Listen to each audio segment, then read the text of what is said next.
We'd like to warn you that there's some graphic content ahead, which may not be suitable for all audiences. Hi, I'm Scott Margolin, and welcome back to Season 5 of ARC Week. We're going to continue talking today about the 4 leading causes of arc flash injury and fatality in the United States. If you caught yesterday's episode, we were talking about improper wear, which is where someone's been issued arc-rated clothing and is wearing it, but is wearing it improperly and injury results. Today, we're going to turn our attention to a similar issue where you've been issued arc-rated clothing but aren't wearing it at all. That's typically what's called a task-based program as differentiated from daily wear. When we say task-based, we mean someone who's been issued an arc-rated PPE ensemble, typically a 12, 20, or 40 calorie kit, but they're not expected to wear it all day, every day. That's what we would call daily wear, where you're wearing an arc-rated shirt and pants all day, every day. And task-based is an absolutely effective and valuable method of protecting your people if it's used properly and if it's monitored properly. The problems come in when it's not. When it's not, and there's an injury, you'll still have all the medical costs, all the legal costs, all the other practical costs around administration and workers' comp and insurance and everything else. And OSHA will still come after you, even though you provided the PPE, for failure to monitor appropriate use of that PPE. So it's the worst of all worlds. So why does this happen? We'll look at it both from the company's perspective and from the electricians, and we'll be joined by a few special guests to do that side of it. On the company end, this can be an effective method. Task-based is an effective method if it's used properly, and that is sometimes a very big if. So if the electrician has the gear with them, if they'll stop the job and go get it and put it on, if they'll recognize when it's time to put it on, if they'll recognize how long to keep it on, what tasks are truly de-energized from the perspective of either OSHA or NFPA 70E is a huge issue here. So there are a lot of potential pitfalls around whether the gear that you've provided will be used appropriately, and will remain on the entire time it's supposed to by everybody in the zone who should be wearing it.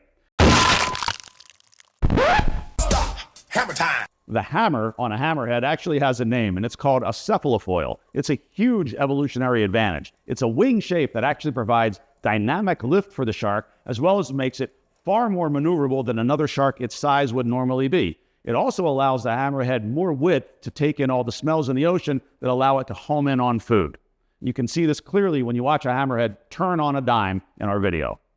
Now we turn the page to the electrician's perspective, and again, we're going to bring in some special guests here who will speak from firsthand knowledge, but there are some key reasons why PPE that has been provided isn't worn. Number one thing that we hear is, well, it's back at the shop. I don't have it with me. That can obviously lead to people choosing to work energized. The second thing that we'll hear is, well, it's out in the truck and I didn't have time or the inclination to go get it. Same kind of thing as the first. It's been brought with them, but they aren't donning the PPE. The third cause here is somebody else had it that day. At our company, we share the PPE and someone else had it checked out, and so I had to work without it. Another big one is it's too hot. I don't like to wear it. It's hot and it's cumbersome. I can't see through the face shield. It's hard to manipulate those gloves. So they choose not to wear it and get away with it because they're out of sight of supervision. And another big one is it smelled terrible. It's shared PPE. Somebody else didn't wash it. It wasn't clean. It was smelly. I wasn't going to wear the thing. So what do these all have in common? You've provided the PPE and spent the money on it, but it wasn't donned when it was supposed to be. This is entirely avoidable. So let's hear more about this from an arc flash survivor.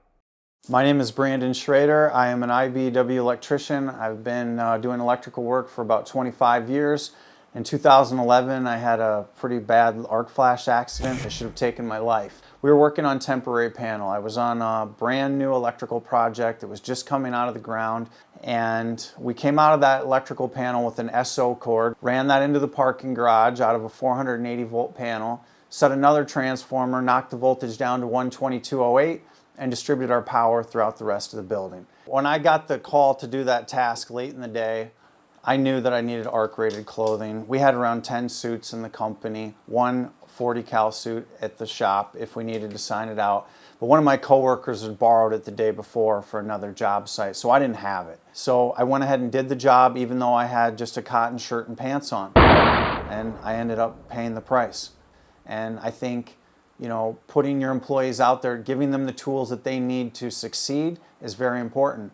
And when you know you're eliminating, you're checking the box that I am not going to have one of my employees get a third-degree burn just by putting them in an arc-rated shirt and pants, why would you not?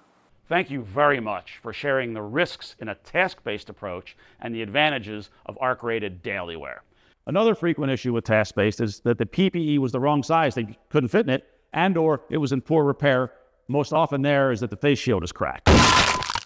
Either way, these kinds of issues lead to people not donning the required PPE when necessary, which can lead to injury or fatality. To be clear, task-based is a safe and effective way to approach your ARC-rated PPE needs if you understand when it's appropriate and when it's not. If you're working energized a few times a year, task-based is probably perfectly effective and safe for what you need to do. If you're working energized a few times a week, however, daily wear is both far safer and far more cost-effective than task-based. The trouble comes in the gray area in between. So being realistic with yourself and honest with yourself about your ability to ensure compliance in the field is absolutely vital when you make the decision whether task-based is effective or not, safe or not for your scenario.